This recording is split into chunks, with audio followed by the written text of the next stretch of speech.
Okay, so we're working with the Surcingle again. Again, still separate. We've worked through the girth pretty well. Now I just got the Surcingle itself. So I'm just having him target with his nose again. Get him to line up. That looks pretty good. That's a lot straighter than he has been in the last few videos. And I'm gonna again start on the shoulder.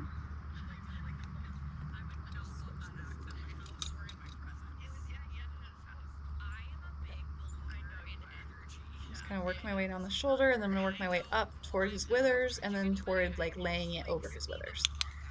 I think same kind of mistakes that I did with the last couple of videos, keeping the using the target as the start button, and then having just rewarding him after having it touch him once. So what I'm doing right here is like kind of stroking him until he stops like moving his skin. So he's gonna like where they move it to get a fly off. That's what he's doing here, and I'm just continuing to do it until he stops doing it. So I mean, it's kind of working, but I think there would be a better way to do it if I just continually touched him with it or had him touch it, like had him body target it to build up his confidence and be okay with having it touch him, and probably even go back a further step and have him like target my hand, target his shoulder and his hip and stuff to my hand so that he's more comfortable with the touch. I think that's been something that I've been overlooking just in his training overall, like when I'm grooming him, picking up his feet, things like that, is just so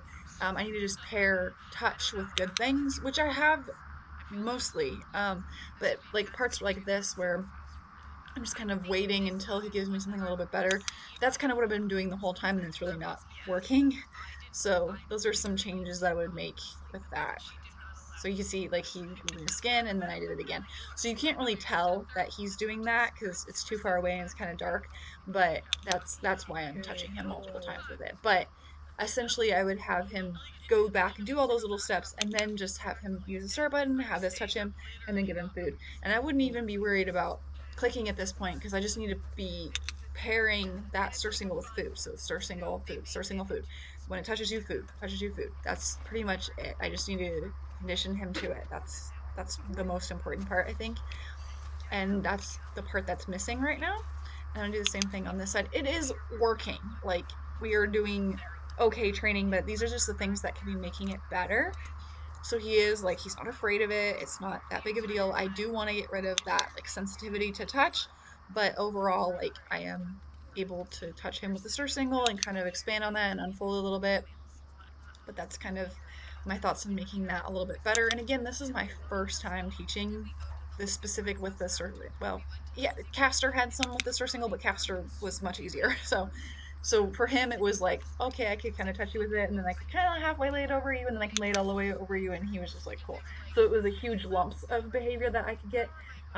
So this is my first time I'm breaking it down so much and having a horse that's so sensitive to touch, and trying to figure out the best way of teaching that.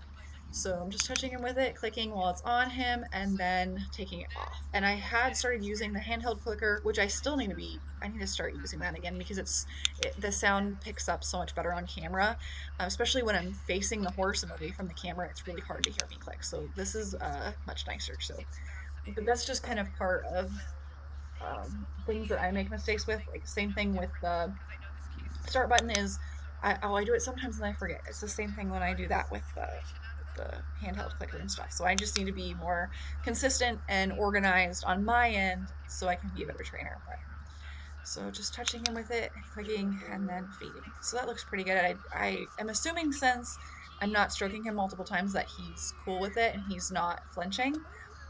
Um, and what also worked when I was working with the Surcingle is kind of having me touch him with my hand first and then bring the Surcingle to touch him.